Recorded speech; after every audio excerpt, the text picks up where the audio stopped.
Γεια σας, είμαι η Αλεξάνδρα, αυτή είναι η Björk, καλώς ήρθατε στο κανάλι μου. Σήμερα το θέμα μας είναι οι εναρμόνιες νότες.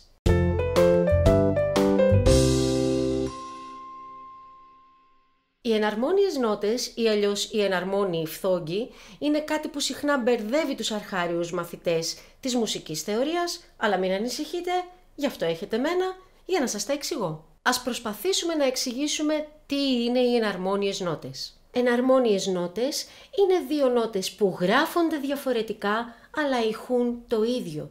Ας δώσουμε ένα παράδειγμα. Έστω οι νότες ντο δίεση και ρε ύφεση. Αυτοί οι φθόγγοι γράφονται σε διαφορετική θέση μέσα στο πεντάγραμμο.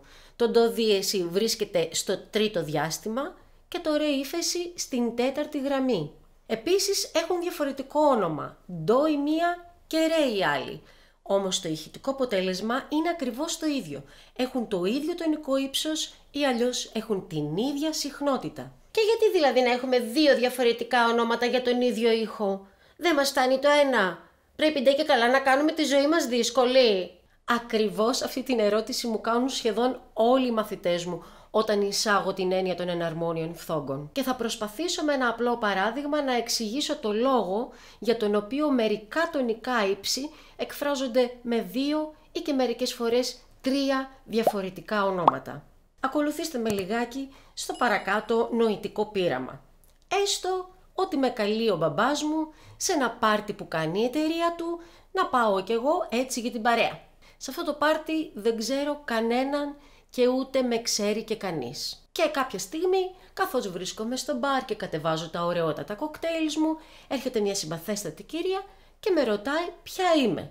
Εκείνη τη στιγμή έχω δύο επιλογές. Ή να της πω πως είμαι η Αλεξάνδρα ή να της πω πως είμαι η κόρη του Σπύρου.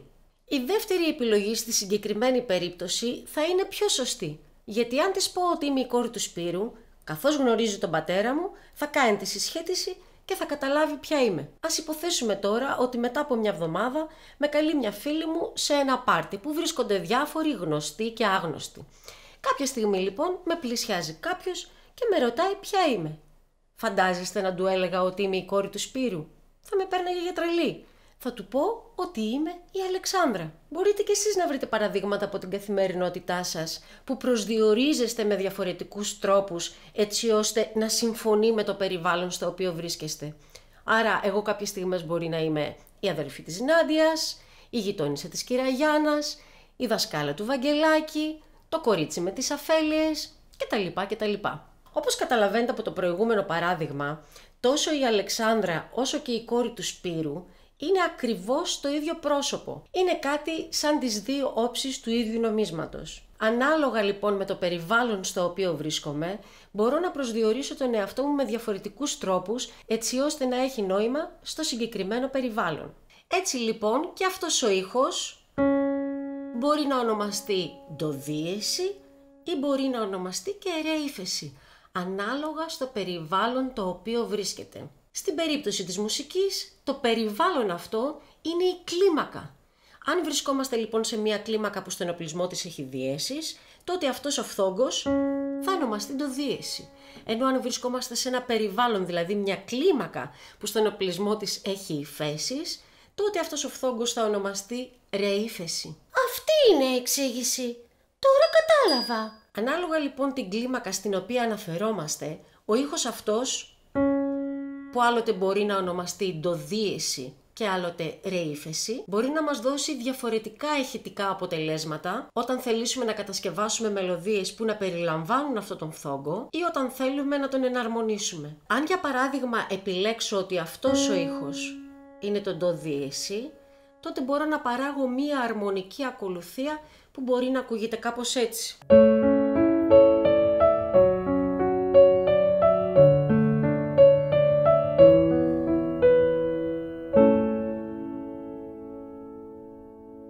Αν αντίθετα επιλέξω να το δω ως ρε ύφεση, τότε θα προκύψει ένα άλλο περιβάλλον που θα δώσει άλλο νόημα στον ίδιο ήχο.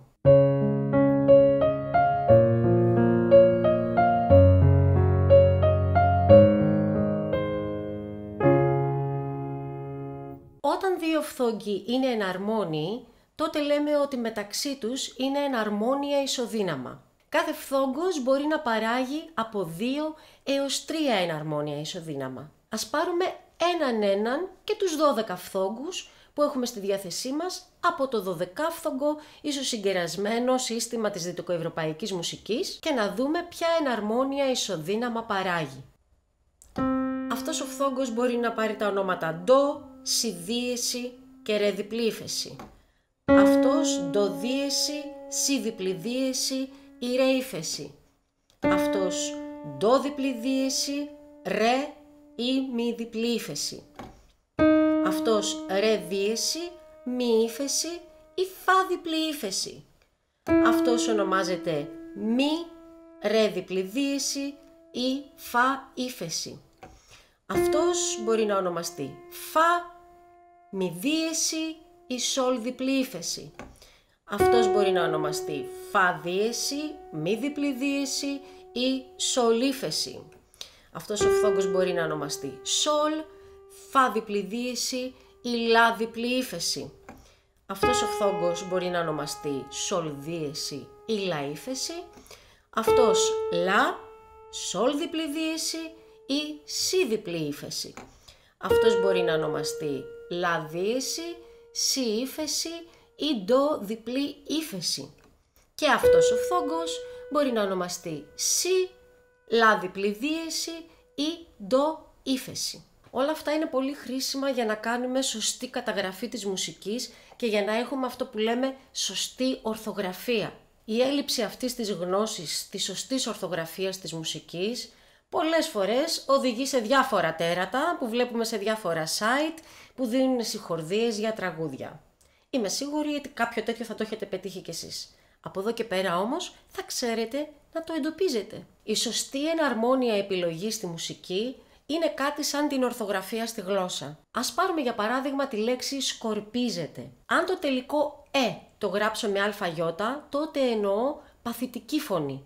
Για παράδειγμα, το νερό σκορπίζεται. Αν όμως βάλω τότε η φωνή είναι ενεργητική και πληθυντικός δεύτερου προσώπου. Εσείς σκορπίζετε το νερό. Μπορεί αυτή η λέξη στον προφορικό λόγο να ακούγεται το ίδιο, σκορπίζεται, σκορπίζεται, αλλά η γραφή του φανερώνει δύο διαφορετικά πράγματα ανάλογα με το αν επιλέξω να το γράψω με αλφαγιώτα ή με Όπως λοιπόν μαθαίνουμε να γράφουμε και να μιλάμε σωστά τη γλώσσα μας, αντίστοιχα και στη μουσική η ορθογραφία παίζει πολύ μεγάλο ρόλο για το νόημα που θέλουμε να δώσουμε σε έναν ήχο. Ελπίζω να ήμουν κατανοητή. Δεν ξέρω αν με καταλαβαίνετε. Και με όσα είπαμε σήμερα, να ξεκαθαρίσατε μια και για πάντα το θέμα με τις εναρμόνιες νότες. Καλά είσαι φοβερή. Ξέρεις πώς νιώθω τώρα? Σαν τον Αϊνστάιν ένα πράγμα.